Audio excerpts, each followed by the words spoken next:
What if cutting everyone off isn't weakness, but a psychological survival response?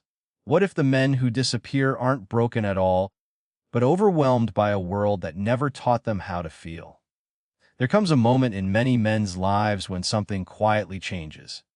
Messages stop being answered. Invitations are ignored. Friendships fade without explanation. Family feels distant. The world slowly grows quieter. From the outside, it looks cold, selfish, even cruel. But psychology tells a very different story. To understand this behavior, we need to look through the lens of Carl Jung, that one of the most influential thinkers in modern psychology. Jung believed that much of human behavior is driven not by what we consciously choose, but by what remains unresolved in the unconscious. This isn't about blaming men, and it's not about glorifying isolation. It's about understanding why some men reach a point where distance feels safer than connection. From an early age, many men are taught a silent lesson: be strong, don't complain, control your emotions, handle things on your own. Sadness becomes weakness. Fear becomes embarrassment. Confusion becomes shame. According to Jung, everything we reject in ourselves doesn't disappear. It sinks into what he called the shadow. The shadow is not evil. It's simply the part of us that was never allowed to exist openly. For many men, the shadow holds unexpressed grief, suppressed anger, loneliness, and emotional needs that once felt unacceptable.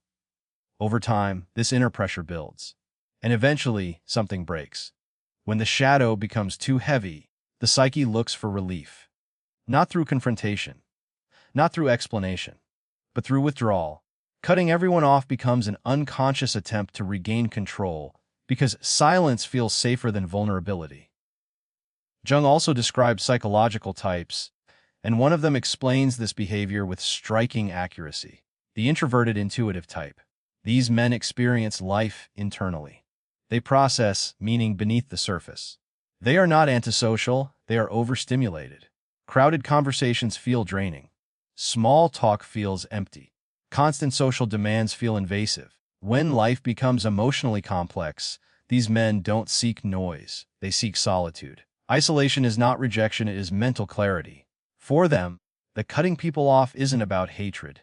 It's about survival in a world that never slows down. Jung also spoke about the persona, the social mask we wear to function in society.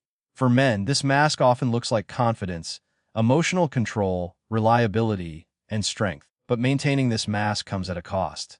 Eventually, exhaustion sets in. A man realizes, I can't keep pretending everything is fine. But instead of explaining that pain, instead of risking misunderstanding, he disappears. This is what psychologists call persona collapse. Silence becomes protection. Distance becomes armor, because explaining emotional pain feels harder than walking away. Jung believed that growth often requires separation.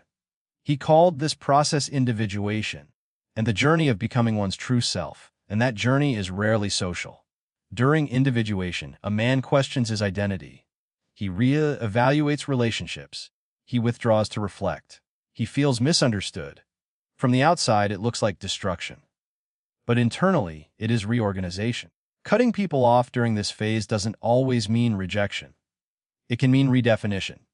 The old self no longer fits, and neither do the old connections. If a man is going through this phase, you may notice certain signs. He stops replying, not out of anger, but exhaustion. He avoids social events, not out of arrogance, but overwhelm. He deletes social media, not out of secrecy, but mental relief. He prefers silence, not because he doesn't care, but because words feel insufficient. He feels misunderstood, not hostile. This isn't emotional coldness. It's emotional overload. But not all isolation is growth. Jung warned that withdrawal becomes dangerous when it turns into numbness, bitterness, or resentment. Healthy withdrawal leads to insight. Unhealthy isolation leads to stagnation. The difference lies in intention. Are you withdrawing to understand yourself, or are you hiding to avoid pain? That answer matters. If this feels personal, pause for a moment. You're not broken. You're not weak. You may simply be listening to a part of yourself that was ignored for too long. But isolation is a phase, not a destination. Jung believed that what we withdraw from must eventually be integrated, Solitude teaches, but reconnection heals. Sometimes a man must lose the world to finally meet himself, and when he returns, he does so quieter, deeper, and more whole.